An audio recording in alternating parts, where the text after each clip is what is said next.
चरणों में बीमारियां फटी हुई हैं। हमारे माधव ने सोचा अगर गर्म पानी से, नमक मिले हुए पानी से अगर पैरों को धुला जाए तो सुदामा को आराम मिल जाएगा। पानी परात को हाथ छुयो नहीं, नैनन के जल सो पग धो।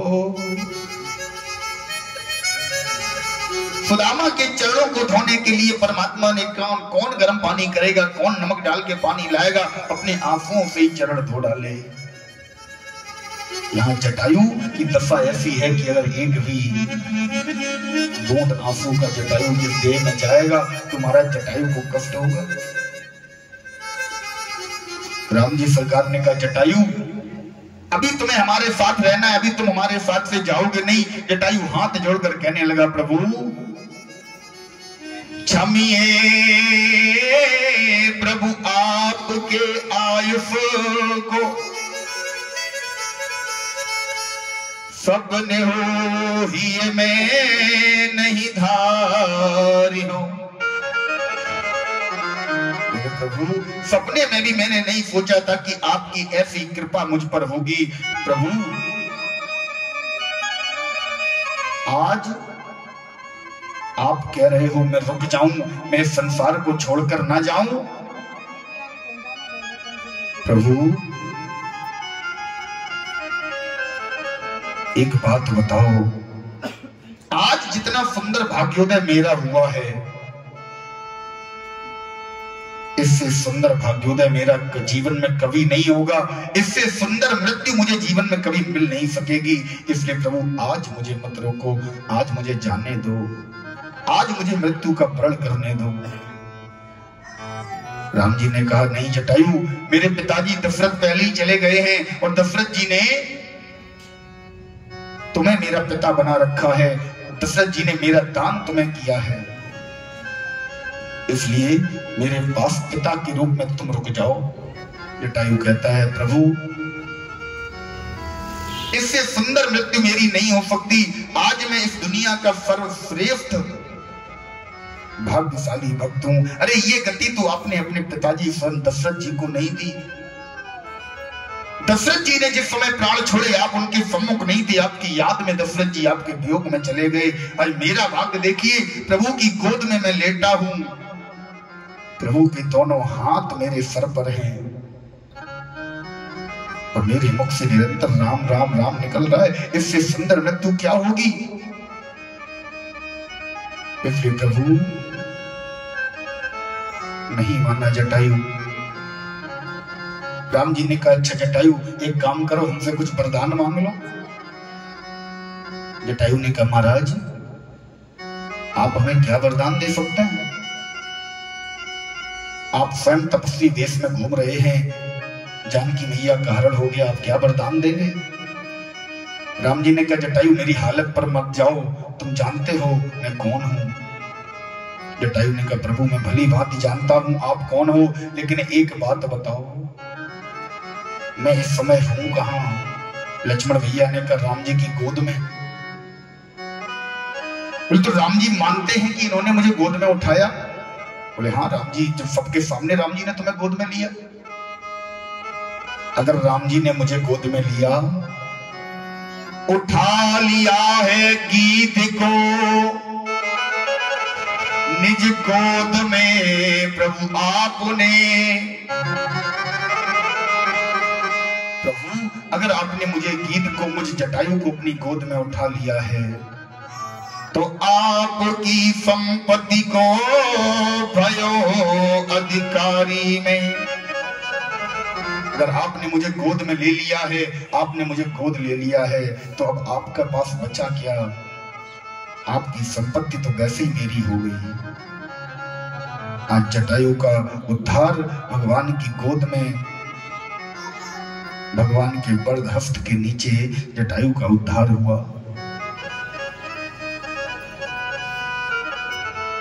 जो गति, जो सौभाग्य दशरथ जी को प्राप्त नहीं हुआ, वो सौभाग्य आज परमात्मा ने जटायु को दिया। जटायु जी का अश्रु श्राद्ध करने के बाद राम जी सरकार आगे बढ़ते हैं। आगे एक माता जी 10,000 वर्षों से राम जी की प्रतीक्षा कर रही हैं। ये माता जी कौन थी? बोले महाराज, पूर्व जन्म में ये माता जी माघ के प्रयागराज के राजा की पत्नी हुआ करती थी। प्रयागराज में एक माघ मेला लगता है। उस मेले में अनेक बड़े बड़े संत तपस्वी ऋषि मुनि पहुंचते हैं। एक बार की बात है, ये जो माता जी थी, जो रानी थी, ये अपने महल के झरोखे से देख रही थी कि कुछ संत जन राम नाम की मस्ती में डूबे हैं, राम नाम ले रहे हैं। माता जी का विचार हुआ, हम भी इनके साथ में राम नाम की मस्ती में डूबे जाके, लेकिन राज्य की मर्यादा के कारण माता जी नहीं जा सकी। इन्होंने वहीं अपना प्राणांत कर दिया। बोले ऐसे जीवन का क्या फायदा जो राम के नाम को लेने में भी मर्यादा देखता हो। यही माता सावर जाति में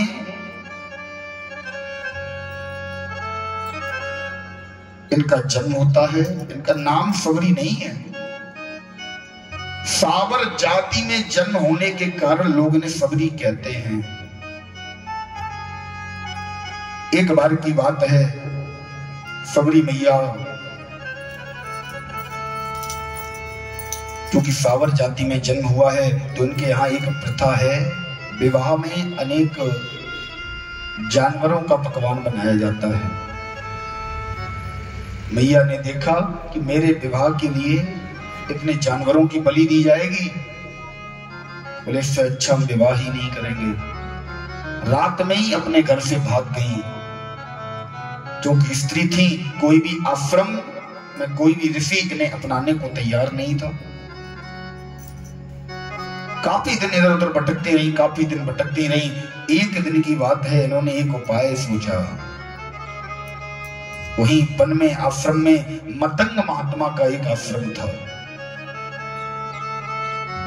सबरी मैया ने प्रतिदिन का एक नियम बना लिया, मतंग महात्मा के आश्रम में जाना और मतंग महात्मा के आश्रम में जाकर चुपके से आश्रम के सारे कार्यों को करके वापस आ जाना। चुपके से सारे कर दिया करती थी। एक दिन मतंग महात्मा ने देख लिया, पकड़कर पास में बिठाया। बोले सबरी, तुम इस प्रकार ये सेवा क्यों करती हो?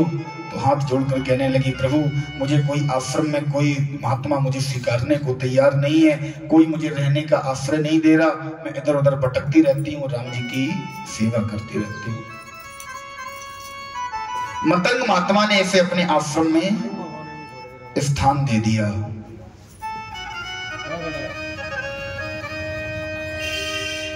समय बहुत अच्छा बीतता रहा। दोनों में पिता और पुत्री की तरह स्नेह है। दोनों बहुत स्नेह से रहते हैं। आश्रम में अन्य संत भी हैं। विधाता के विधान के अनुसार एक दिन मतंग महात्मा का थोड़ा स्वास्थ्य बिगड़ा, मानो अंतिम समय मतंग महात्मा का आ गया हो।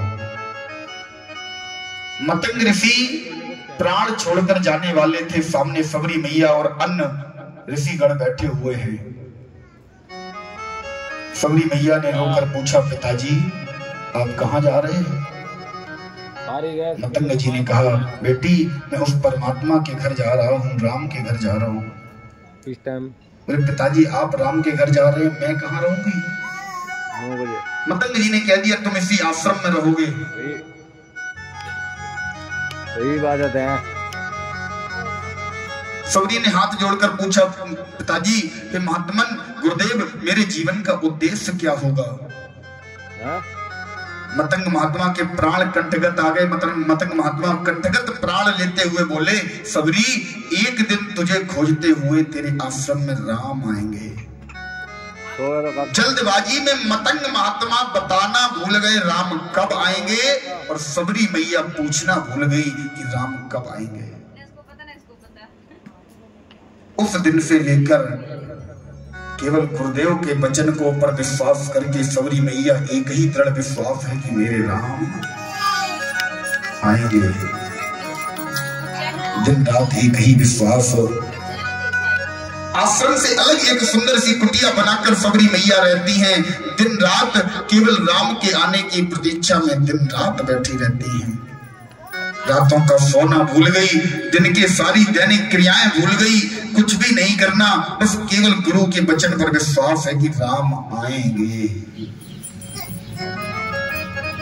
एक संत ने बड़ा सुंदर भाव लिखा है, ये गुनगुनाते हैं। सबरी निहार रास्ता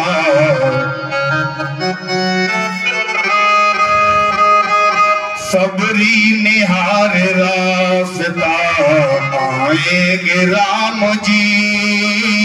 सबरी निहार रास्ता आएंगे राम जी।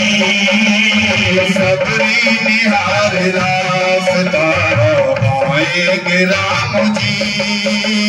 सबरी निहार रास्ता आएंगे राम जी।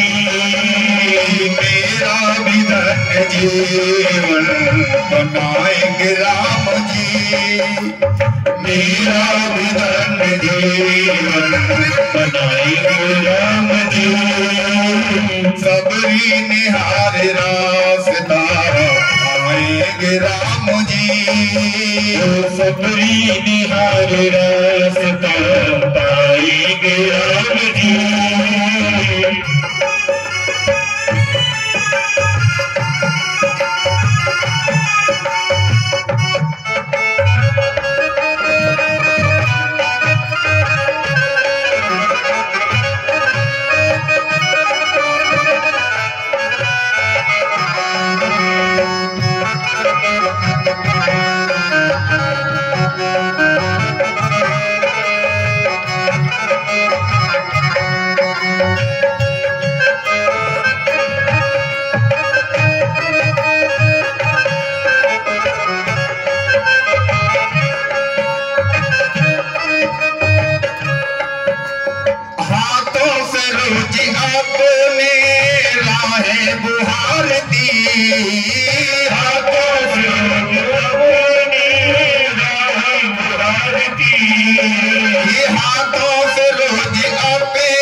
सबरी निहार रास्ता आएंगे राम जी।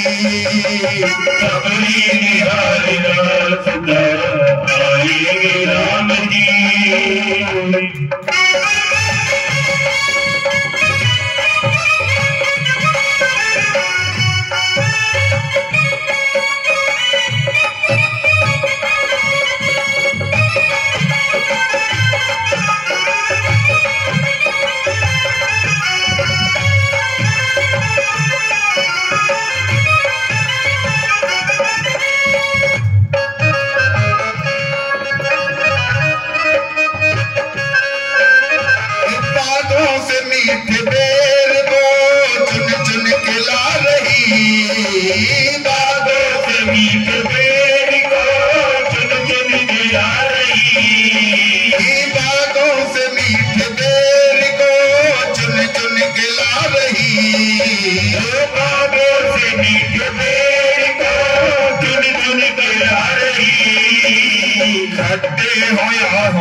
आएंगे राम जी।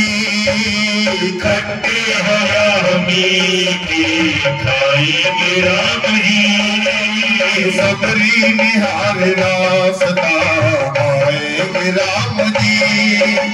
सबरी निहार रास्ता आएंगे राम जी। सबरी निहार रास्ता आएंगे राम जी। सबरी निहार रास्ता आएंगे राम जी। आएंगे राम जी आएंगे राम जी।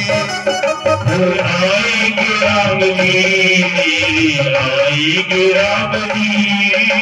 सबरी निहार रास्ता आएंगे राम जी। सबरी निहार रास्ता आएंगे राम जी। सबरी निहार रास्ता आएंगे राम जी। सबरी मैया दिन रात केवल एक ही काम, बाहर अपनी कुटिया के दरवाजे पर बैठी रहती हैं।